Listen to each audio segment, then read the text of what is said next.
Welcome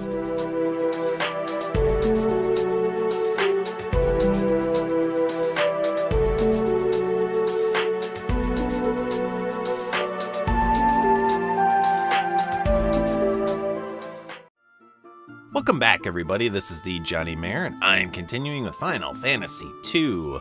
So in my last episode, we took on Leon! The new Emperor, and we found out that Leon was actually not the new Emperor. He thought he was, but the old Emperor came back and disposed of him. Or, deposed him, or said basically, you're nothing compared to me. So Leon decided to join our party after Rickard sacrificed himself to allow us to escape. So now we have to decide how we're going to approach this new kind of revelation that the Emperor is back. And basically we find out that the Emperor has indeed sold his soul to the devil, or I guess you could argue he is the devil. And more enemies, more monsters are pouring out from what is called the Jade Passage.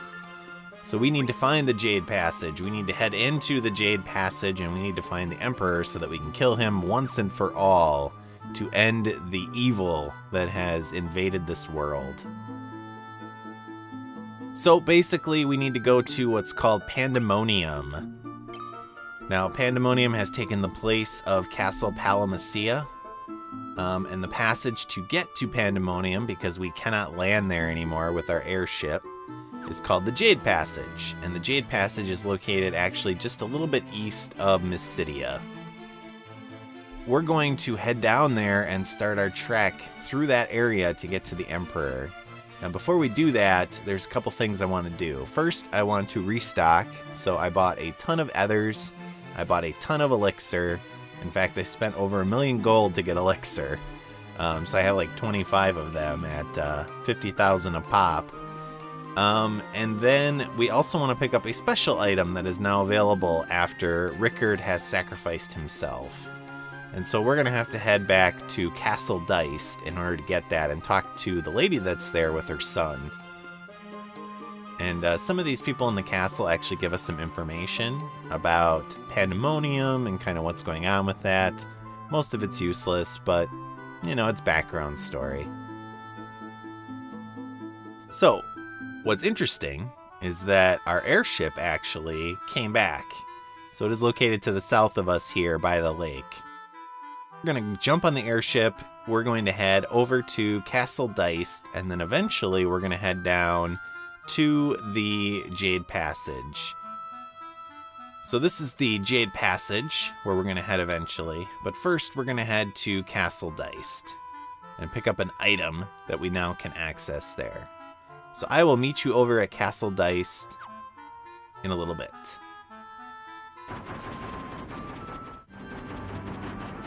So here we are at Castle Deist. Let's head in and let's talk to the woman and her son.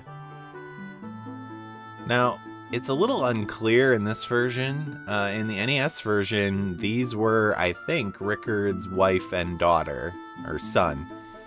And it doesn't seem like that's the case in this. They don't seem to be talking about that. Maybe. And so they decided to change that. Maybe, I don't know.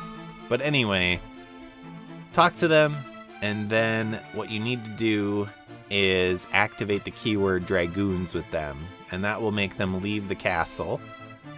They're going to disappear into the wilderness, or go somewhere else to live, not sure where. And they will give us a new item, the Excalibur. So Excalibur, as in most Final Fantasy games, is one of the strongest swords in the game, so we're going to be giving that sword to Guy. And then we'll be shifting Guy's Sunblade over to Leon. So that's cool. I like that. I like that they had a hidden item here that you could access. Although, I mean, how you're supposed to know that, I guess maybe think, well, we should talk to the people after Rickard died. I don't know. But it's cool. Little side quest. So now we're going to head out. We're going to head back over to the Jade Passage, and we're going to enter. So make sure you're ready for this. I actually, in between episodes, did a little bit more of level grinding to get Leon up a bit in terms of his HP. So we're ready to head into the Jade Passage.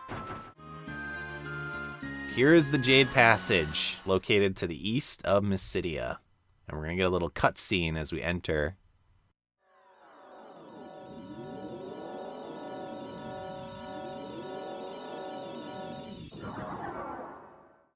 We're here. So unlike other areas, the Jade Passage is actually very, very long. It's pretty straightforward for the most part. And it's going to connect directly with the next dungeon area, which is Pandaemonium. So you need to be ready for that, and don't be afraid to exit. If you're going through the Jade Passage and you're noticing that it's becoming difficult, you're running out of life and items and MP, don't be afraid to exit and come back in. Grab as many items as you can the first time through, kill stuff like the bosses, the mini-bosses, and then leave if you need to and come back in, because you're just going to get stronger as you go on. And the enemies in here are some of the toughest in the game. You're going to see mini-bosses, you're going to see what used to be mini-bosses now as random encounters. You're going to fight a lot of dragons, which aren't too dangerous, right? You can just use mini on them. But a lot of the enemies have around 1,000 to 3,000 hit points. So make liberal use of your Berserk spell, of Teleport, of Mini, of Toad. You do what you gotta do to get through here alive. Now, I'm not overly concerned, so I should be able to power through this without too much difficulty and pick up all the items along the way. And again, it's a good strategy. Pick up the items, exit, come back in, and then just take the most straightforward path to continue. But we're gonna get one of our first mini items here. Well, not mini items, mini bosses in this chest. So we're gonna pick up the cat claws, and we'll take on the blue dragon. So as is the case with all the dragons, and also the dragons you're probably facing as random encounters, just use mini, and down it goes. Not too bad. And the item we got was the cat claws, one of the strongest, if not the strongest. It's arguably the strongest knife in the game. So if you're using knives with your characters, feel free to use it. So let's move on then. We're going to head down to the 3rd level of the Jade Passage. And what's nice about the Jade Passage is that it's pretty straightforward. There's not a lot of backtracking. We're going to cross this waterfall here. You do take a little bit of damage as you're walking through the water, but nothing too bad. It's actually preferable to the random encounters. But Pandaemonium, on the other hand, is different. It is very much a maze. So once you get through the Jade Passage and we get back to the castle that is Pandaemonium, that requires a lot of twists and turns, a super high encounter rate, and then you're going to have to do a lot of backtracking. But fortunately, I know where I'm going, so I can show you kind of the most optimal path to make sure you get everything you need and not have to hit a lot of dead ends needlessly. So most of these doors, in fact all of them except one I think in the Jade Passage, lead to trap rooms. We get a rune axe and we take on the King Behemoth. Standard strategies, Berserk. You can try things like mini or teleport, but I think it's immune to them. But we'll give it a shot. Yeah, didn't seem to work. Ow. That did a lot of damage to Maria. But, you know, Berserk is strong, so we'll buff up our characters here, and they will kill it very quickly.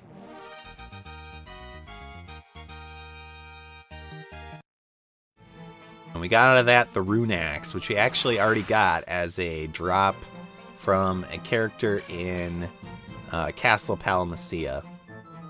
Now, as you might expect, behind this waterfall, like in most games, there's actually something, and that is a merchant. You can buy magic. And fortunately, that's nice, right? Some pretty awesome magic back here. Let's purchase another Berserk Tome just for the heck of it. But really you should have all this magic already. And if you're waiting till this point in the game to get that magic, you've missed out because it's pretty late to start building up that magic. It's certainly never too late. You can always exit, build it up, work on it, get it to a point where it starts working, but that's kind of up to you. Luckily, we got most of that magic, in fact, all of that magic earlier in the game. The door we want is on the far right here, and that'll take us to the next level. We're almost through the Jade Passage. So this area is just a big open area. A couple of chests to pick up.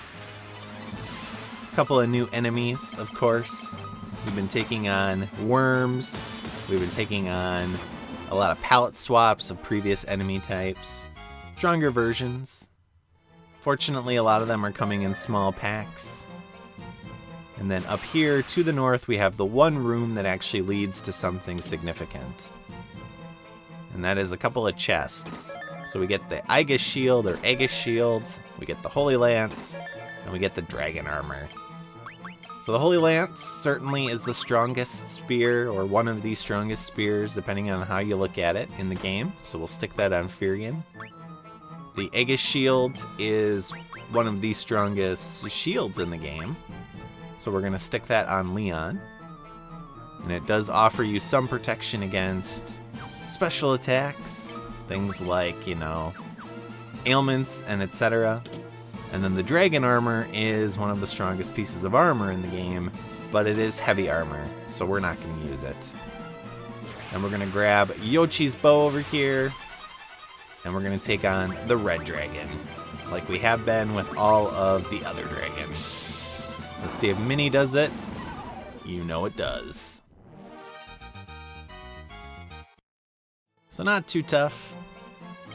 We're done with another floor. This is the strongest bow in the game, and it's also something you can get as a random drop from some enemies. So if you're a bow user, that's a good day, because now you have one of the best weapons in the game for that particular weapon class. So we're on the 5th floor of the Jade Passage. Let's read our little marker here. It's the Path of the Dead, and it is guarded by the dead, so to speak.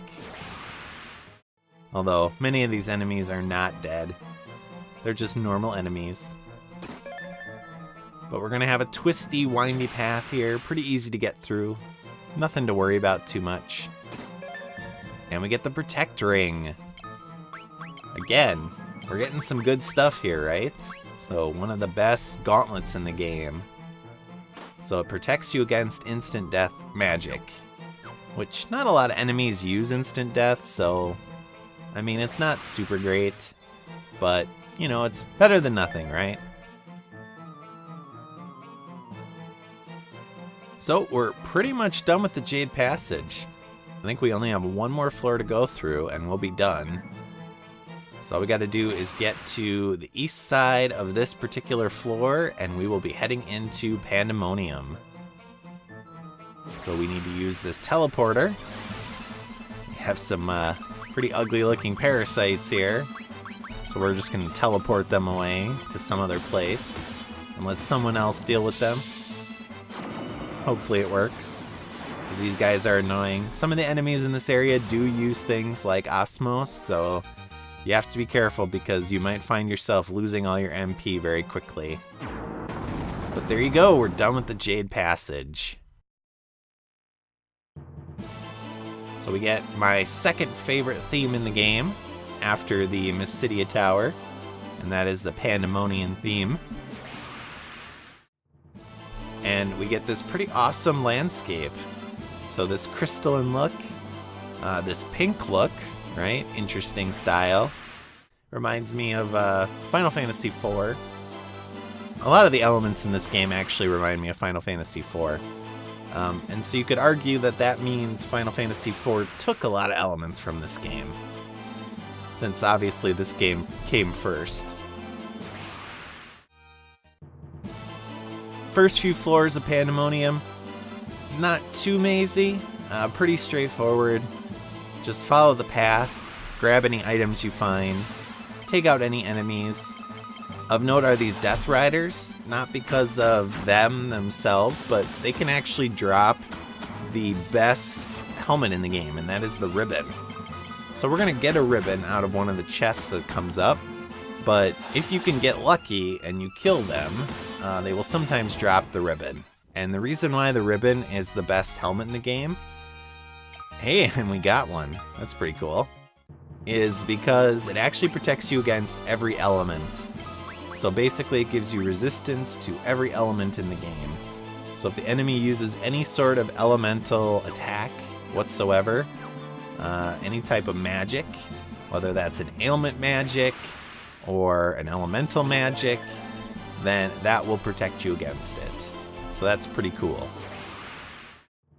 It doesn't actually stop the ailment, but what it does is it gives you sort of resistance to the ailment to prevent it from hitting you in the first place.